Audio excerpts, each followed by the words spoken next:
Grace Parker's hands smelled faintly of coffee and dish soap, the kind of scent that never leaves when you've worked double shifts at the same diner for 12 years. Every morning at 5:10 a.m., she tied her hair back, kissed the framed photo of her late husband by the door, and whispered, "I've got him, Michael. I've got Lucas." Lucas pretended not to notice. He was 17, a senior, and behind his sarcasm, he carried a weight measured in missed field trips and canceled birthdays, in sneakers that came from discount bins and dinners that tasted like coupons. He loved his mother fiercely, but pride made him stubborn, and fear made him sharp. He wanted out of their Ohio town so badly that the map above his bed had needle holes where cities might save him.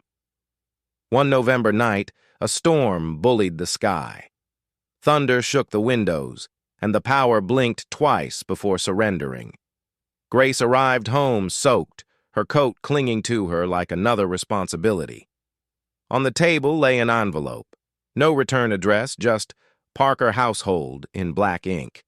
She ran a finger beneath the flap and breathed the kind of breath you take when you expect a bill. It wasn't a bill. It was a notice. The diner had changed hands. Staff would be reassessed. Grace's hours were slashed to weekends only. Quietly, she folded the letter and slid it under the fruit bowl. "We still have bananas," she said to no one, though Lucas was awake in his room, hearing paper whisper secrets. The next day, Lucas found her at the sink, staring at her wedding ring, gold dulled by work and years. "I can sell it," she said softly, as if she were asking the faucet for permission. Lucas felt the room tilt. "Mom, you can't."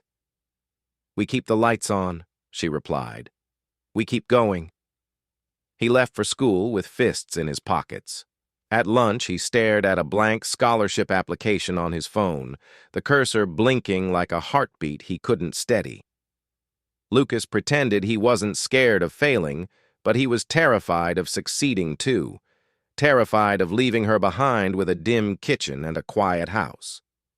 That evening, the storm returned.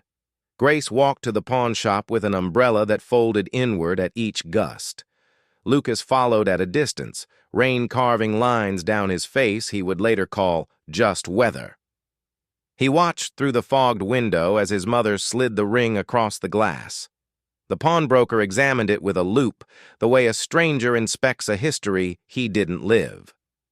Lucas pushed through the door.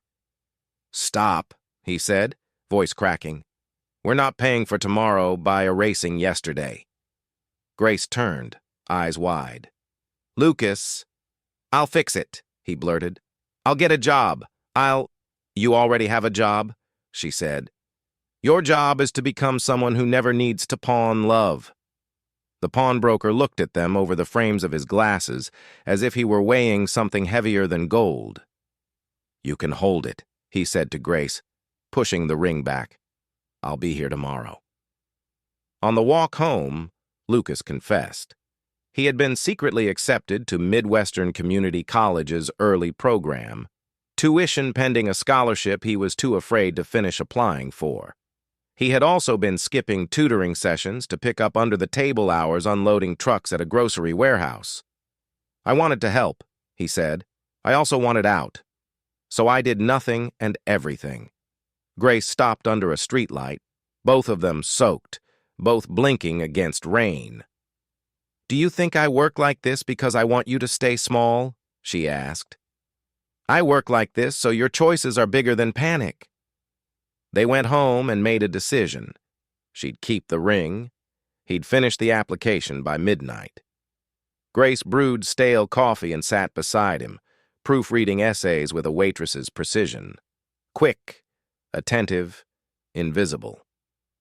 Lucas wrote about the night she taught him to count change at age 8, why she tipped buskers even when they were off-key, how she never spoke about hope like a wish, but like a habit. He wrote about fear and pride and the long walk away from the pawn shop. At 11:58 p.m., Lucas clicked, "Submit." They waited for the confirmation screen to load. The router ticked like an anxious metronome, and then The browser crashed. The clock turned 12 a.m. Lucas stared at the frozen screen and felt everything collapse. The map, the ring, the light held together by bananas. Grace grabbed the router, unplugged, replugged, muttered a prayer she used on slow toasters and stubborn customers. The screen refreshed. An email arrived, subject line: "Your submission has been received." Lucas laughed, half sob, half relief. Grace leaned back, hand on her heart. "Tomorrow," she said. "We ask for more hours. If they say no, we ask somewhere else. We don't stop asking until it's a yes." A week later, another email. Lucas didn't open it right away. He learned that suspense is easier to carry when you've learned how to set it down. Grace sat beside him on the couch, wedding ring catching a patch of "Son ready?" she asked. They clicked together.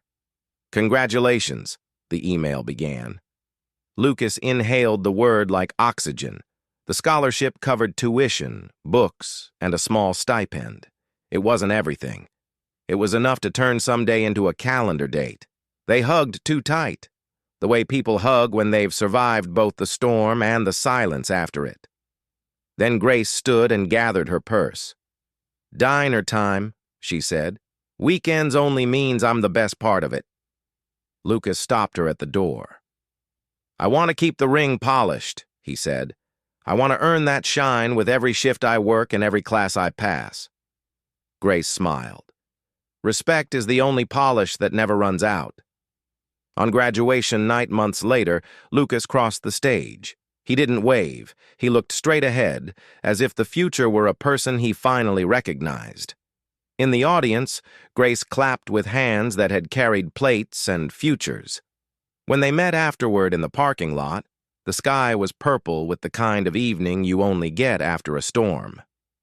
"Mom," he said, voice steady, "I'm not running away from here. I'm running toward what you made possible." She slipped her ringed hand into his. "Good," Grace said. "Run hard. I'll keep the porch light on."